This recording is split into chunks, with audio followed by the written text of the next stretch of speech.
Ngapain dipanggil? Kita ngapain ngasih panggung orang yang sudah pensiun, nggak berbuat apa-apa, lalu sekarang setelah Kejaksaan Agung melakukan penegakan hukum, dia mau jadi pahlawan kesiangan. Pahlawan itu harus ada pagi, siang, malam, sore, selalu harus ada pahlawan. Jadi pahlawan itu bisa datang di saat waktu yang tidak terduga ketika rakyat membutuhkan. Orang katakan bahwa setiap peristiwa, setiap zaman akan melahirkan pahlawannya masing-masing. Mungkin karena pahlawannya apa? Mau siang, mau malam, mau pagi, nggak penting. Nah kalau itu terserah Ahoknya, dia tetap punya kebebasan untuk menentukan langkah-langkah dia selama dianggap itu baik, benar, sesuai konstitusi dan ideologi partai. Tapi yang jelas bahwa kita tidak mengenal pahlawan kesiangan. Setiap orang harus berjuang. Mau pagi, siang, malam, nggak penting. Itu aja. Untuk apa? Kalau dia punya data, harusnya dia jadi komut. Dia bawa datanya ke Kejaksaan Agung, ke KPK, atau ke kepolisian. Itu saya bangun tidur tanggal 1 Maret. Tiba-tiba rame di medsos. Ya rame di medsos. Saya di Instagram saya itu diserang ribuan buzzernya Ahok. Ya, buzzernya Ahok. Saya lihat, kenapa saya diserang sama buzzernya Ahok, temannya Pak Darmadi ini gitu loh. Iya, buzzernya banyak 0. Kalau Ahok ini akunnya rata-ratanya postingannya 0, followernya 0 gitu loh. Saya screenshot Pak. Jadi kalau di proses hukum saya bisa buktikan nanti.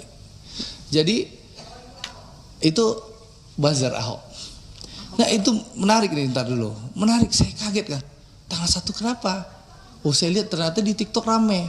Pernyataan saya tanggal 15 Februari yang minta Presiden Jokowi untuk mengganti Ahok. 15 Februari 2020. Ya, saya sebagai anggota DPR Komisi 6 minta Pak Ahok diganti karena membuat kegaduhan di Pertamina.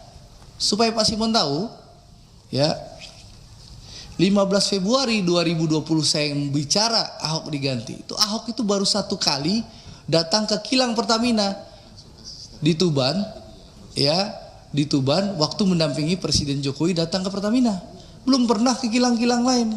Dan 15 September 2020 itu ya Ahok itu belum pernah ke unit hulu.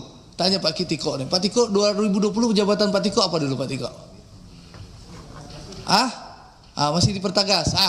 Nih. PHE dulu Pak Taufik ini kan orang hulu. Pernah nggak Pak Ahok itu September 2020 waktu saya belum pernah kan? Kayak ini dulu belum. Jadi dia hanya banyak omon-omon Pak Darmadi. Ya, bahkan kenapa saya bilang kegaduhan sebentar Pak? Jadi kegaduhan contoh Pak Simon punya direktur SDM sama namanya Hersuk. Sebelum Hersuk tuh ada orang tua namanya Pak Kus. Ya. Nah, bapak-bapak ini tahu bagaimana Ahok membentak-bentak tuh orang tua Pak Kus itu, ya. Karena apa? Pak Ahok minta ada orang yang dinaikkan promosi tapi tidak sesuai jenjang kepangkatan. Ya Pak Kusnya nggak mampu menaikkan. Dimaki-makilah Pak Kus itu. Saya bisa ganti Anda loh. Saya bisa ngomong sama Menteri BUMN. Kok perlu Menteri BUMN nggak setuju? Saya bisa ngomong Presiden. Karena Ahok dulu temannya Presiden Pak. Sakti Mandraguna dulu. Jadi meskipun saya minta dicopot, nggak mungkin dicopot karena Ahok itu temannya Presiden. Sakti Mandraguna Ahok itu, Prof Darmadi. Pulang keluar dari penjara langsung bisa jadi komut Pertamina. Nah, tapi yang menarik setelah Kejaksaan Agung melakukan penangkapan, membongkar kasus korupsi yang mengagetkan kita semua ya. Kalau itu benar ya, itu mengagetkan kita semua. Saya berpikir malingnya si Sani itu main impor crude aja. Ya, saya nggak sangka kalau dia nyolong di RON juga. Ya. Itu kalau itu terjadi ya itu Ahok ngapain aja Pak Darmadi ya padahal Ahok itu menikmati loh penghasilan puluhan miliar jadi komut Pertamina. Jadi dia marah-marah ke Pak Alfian, maki-maki Pak Alfian di ruang rapat itu ngapain aja ya karena di Ahok itu komisaris utama 2019 sampai 2000 berapa sih terakhirnya dia alasannya kan nggak 2024. Bayangin Pak Darmadi puluhan miliar per tahun. belum lagi rajin main golf gitu loh. Itu fasilitas yang didapatkan Ahok sebagai Komut Pertamina. Dan kita tahu di Undang-Undang Persero, ya PT Komut tuh bisa ya melaporkan. Lihat Erick Thohir, Menteri BUMN, ada kasus Jiwasraya, dia dapat data, dia datang ke Kejaksaan Agung, Jiwasraya diproses. Asabri, Pak Erick bersama Pak Prabowo punya data, Pak Erick lapor ke Pak Prabowo, Pak ini proses bagaimana, kata Pak Prabowo, lanjutkan proses hukum Pak Erick, diproses Asabri.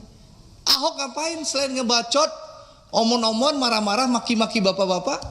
Apa yang dilakukannya? Ada nggak dia bawa data ke aparat penegak hukum? Nggak ada kan?